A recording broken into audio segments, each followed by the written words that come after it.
Everyone, happy Monday. We've got a public holiday and I would just like to say how grateful I am to have a 4-day week. How nice is that? And I've spent a bit of my weekend working on some art projects, doing some mandala work that's nearly finished. This mirror that I had started a couple of years ago before I had my heart and lung emergency surgery, I'm cracking on with that. Got a few more things to do with that.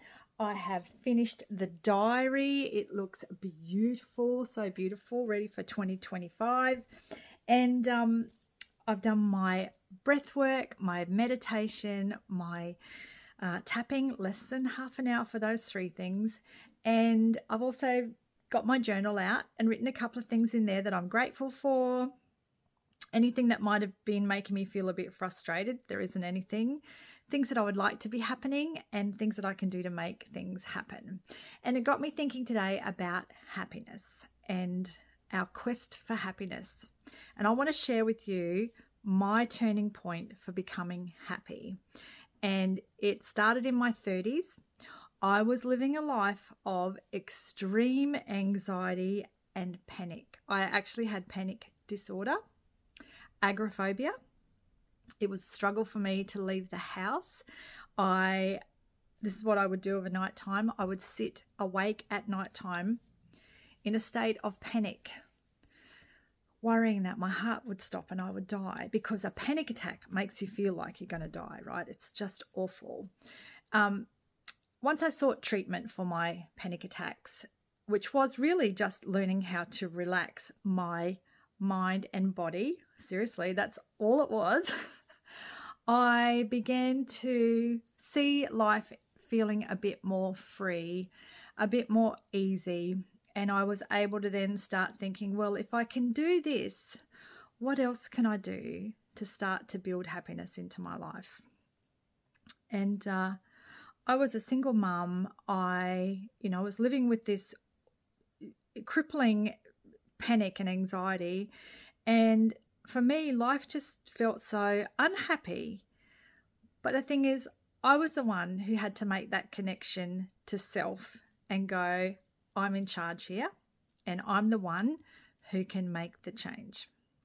So some of the things I did was acknowledge that I wanted my life to be different. I wanted to see what it felt like to live like other people were living when they looked happy. So that was the first thing I did. Made the decision to decide that I wanted a life of happiness. I then set about thinking about myself and what was actually making me unhappy. Part of that was just my own lack of love for myself. I couldn't be happy in life when I wasn't happy with myself. So that was one of the things that I did to work towards making me feel happier. I also started doing moments of gratitude because I felt I didn't have anything in my life to be grateful for. But once I started to acknowledge that I lived in a really great place, I had things in my life to be thankful for, that also started to,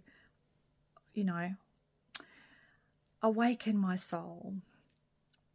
And other things I did was practice living in the moment. Like, I felt like I had so many problems in here, and then I was worrying about things over here.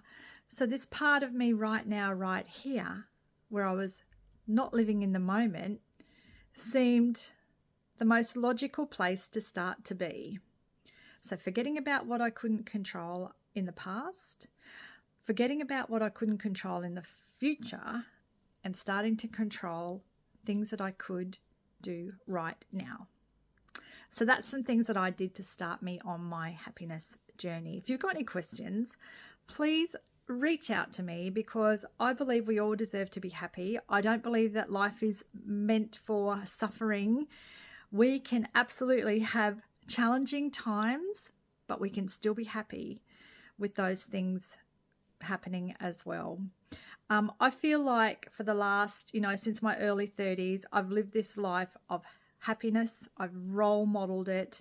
I've taught other people how to be happy. And I just wanted to share today some of the things that I did to start on my happiness journey. You have a happy day.